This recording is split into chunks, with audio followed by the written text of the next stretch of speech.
Kami dari kelompok H6 Teknik Bioproses dengan judul Pemanfaatan jerami padi sebagai bahan baku pembuatan bioetanol menggunakan reaktor kolom gelembung atau bubble kolom reaktor.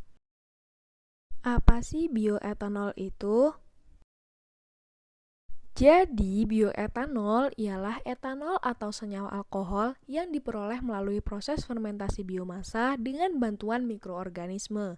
Biomasa yang digunakan yaitu seperti umbi-umbian, jagung, atau tebu. Selain itu, bioetanol juga dapat diperoleh dari limbah pertanian seperti jerami gandum maupun jerami padi.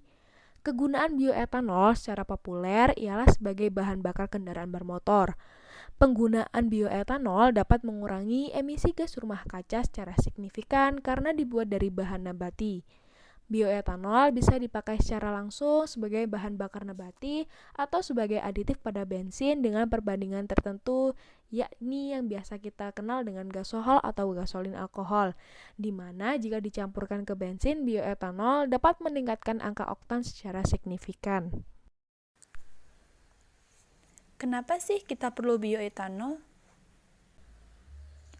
Alasan pertama yaitu bioetanol menghasilkan emisi karbon yang rendah.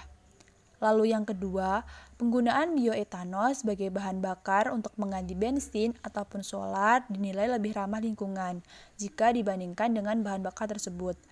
Lalu yang ketiga yaitu pengolahan dari bioetanol itu relatif lebih murah. Lalu yang keempat, bahan baku yang digunakan seperti limbah pertanian ataupun yang lain-lainnya itu cukup limbah terutama di Indonesia. Apa kegunaan dari bioetanol? Manfaat dari bioetanol yang pertama yaitu sebagai bahan bakar alternatif seperti solar dan bensin. Lalu yang kedua, bioetanol dapat digunakan sebagai bahan kosmetik. Lalu yang terakhir yaitu bioetanol juga dapat digunakan sebagai pelarut. Nah, terus bagaimana sih cara membuat bioetanol itu? Pada pembuatan bioetanol kali ini, kita menggunakan alat berupa reaktor bubble column. Kemudian adapun bahan-bahan yang dibutuhkan yaitu ada jerami, NaOH, Saccharomyces cerevisiae, Aquades, enzim selulase, glukosa, yeast extract, dan asam asetat, sodium asetat, kalium hidrosfat, magnesium sulfat, dan amonium sulfat. Sebelum masuk proses inti, jerami padi perlu melewati proses pretreatment terlebih dahulu, di mana jerami padi dihaluskan dan diayak untuk mendapatkan ukuran 250 mikron. Kemudian dilakukan delignifikasi di mana jerami padi dilarutkan dalam 2% NaOH dengan rasio 1:4. Kemudian jerami padi yang sudah didelignifikasi ini akan dikeringkan dalam oven dengan suhu 70 derajat Celcius sampai beratnya konstan. Nah, jerami inilah yang digunakan sebagai substrat pada proses selanjutnya. Selanjutnya masuk pada proses SSF. Nah, yang pertama dilakukan yaitu persiapan bahan baku berupa jerami padi yang telah di-pretreatment. Nah, kemudian dilakukan penambahan enzim dan mikroorganisme.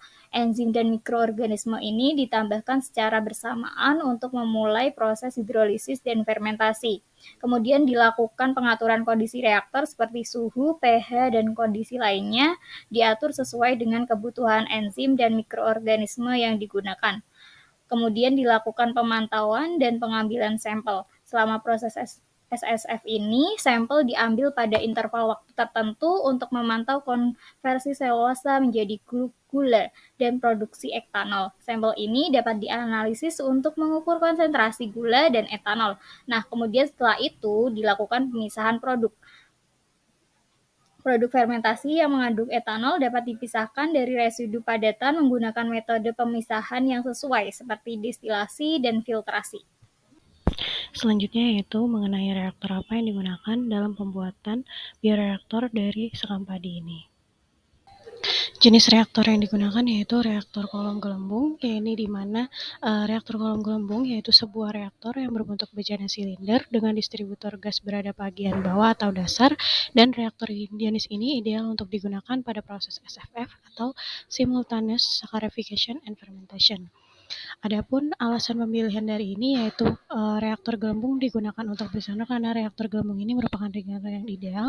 Untuk keunggulannya sendiri, dia memiliki tegangan yang rendah, konsumsi energi yang rendah, dan biaya operasional yang murah. Untuk itu, reaktor kolom gelembung ini memiliki distributor gas atau sparger yang berada pada bawah reaktor. Untuk mekanisme kerjanya yaitu gas diumpankan dari bagian bawah kolom, selanjutnya gas akan dialirkan menuju ke atas dengan cairan yang kemudian akan meninggalkan kolom.